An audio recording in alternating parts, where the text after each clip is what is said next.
what's going on? My name is Juan Carlos Peña, and I am a technician out here in Jacksonville, Florida. I have been formerly trained at Jones Technical Institute, and I am currently working at Goodyear Tire and Service. In today's video, we're going to be knocking out a cabin air filter in a Corolla. Okay, and now it's pretty easy, but it's very important to change out your filters because there's a lot of bacteria and fungus and all kinds of stuff in the air that gets sucked down through the vents, through the blower motor, and come out into the vents right into your face. So in order to keep a healthier running car and for your own personal health, you should be changing out these filters.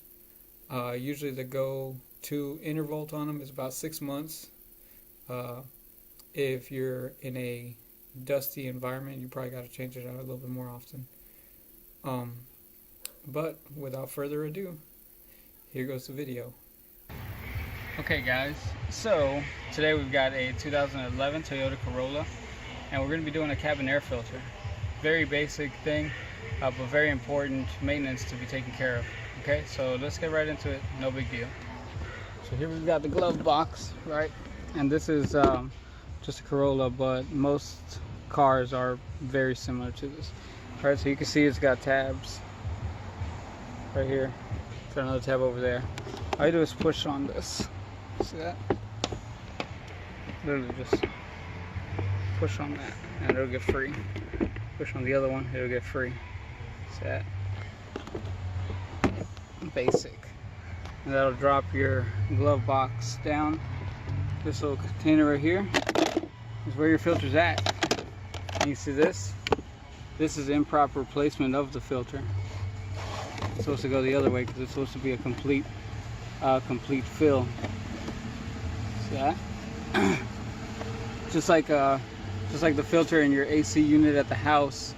You have to change these filters out. The same thing. So yeah, we're gonna take that out. We got this fancy new one, CarQuest. Give me a second, I'll put it in. Alright, so here's the new filter. And a few things to note on it is that it's gonna have arrows. You can't hardly see that too well. There you go. That's the direction that the airflow is going. Alright, this is a carbon filter, so it's got extra bacteria catching properties, but I'm about to install it. Move on. Okay, so the airflow obviously going to be blowing down through the motor. It's going to be coming in through the top of the front of the vehicle, going down through the blower motor, right? And now this looks like it's installed all funky, but these channels, this is actually just the way the channels are. So once you get your new filter in, you literally just slap the cover back in position, and you'll be done. Oh, see, I'll just put it right side up. Bam, and just like that, cabin filter done. Literally just slap it closed. We're ready to move on to the next task.